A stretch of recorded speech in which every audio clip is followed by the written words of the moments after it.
যুক্তরাষ্ট্র নিষেধাজ্ঞা দিয়েছিল, আমেরিকার ভিসা বাতিল করেছিল, সেই বেনজির আহমেদের নামে আমরা দেখেছি বর্তমানে কালোর কণ্ঠের মধ্যে বড় বড় নিউজ হচ্ছে, আলোচনের ট্রাক পাওয়া গিয়েছে। যারা দেশকে নিরাপত্তা দিবে, জনগণের কথা বলবে, জনগণের জানমালের নিরাপত্তা দিবে, তারাই দুর্নীতির সাথে জড়িত হয়েছে।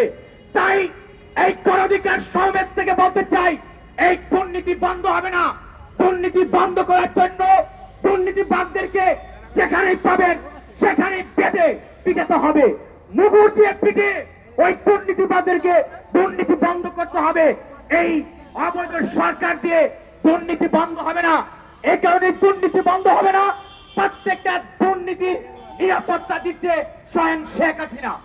আপনাদেরকে আরো বুঝতে হবে, এই ঢাকা মহানগর যুবলীগের সাবেক সভাপতি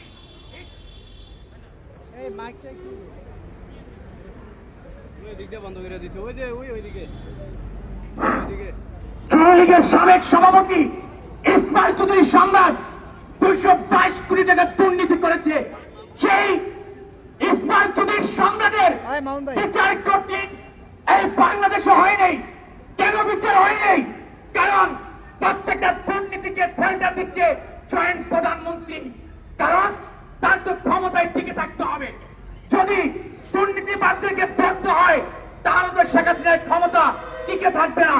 তাই দুর্নীতিবাদরা ধরাছোঁয়ার বাইরে রয়েছে। আমরা বারবার বলেছি যে দুর্নীতির কারণে বাংলাদেশের মানুষ বর্তমানে অসহায়। বাংলাদেশের মানুষ দুবেলা দুমুঠ খেতে পারছে না। কিছুদিন আগে পত্রিকায় দেখলাম যে ঢাকা ওয়াসারের 46 জন কর্মকর্তা 348 কোটি টাকা পাচার করেছে, দুর্নীতি করেছে। এই যে 46 জন ওয়াসার কর্মকর্তা, তাদের তালিকা তৈরি করেন, দেখবেন তারা হয়তো আওয়ামী লীগের, হয়তো যুবলীগের কর্মকর্তা, যুবলীগের সাথে তারা ওঠা বসা করছে। এই যে পুলিশ প্রশাসনিক বাহিনীকে বলতে চাই, আপনাদের শিক্ষা নিতে হবে। দেখতে পাচ্ছেন সাবেক সেনাপ্রধান, সাবেক র্যাবের মহাপরিচালক বেনজির আহমেদ কিন্তু রক্ষা পাচ্ছে না। তাই দুর্নীতি যারা করবে, এই দুই হাতে যারা পাপ করবে, এই পাপের শাস্তি আজ হোক কাল হোক তার ভোগ করতে হবে। পাপ পাপকে ছাড়ে না, সেটা মনে রাখতে হবে।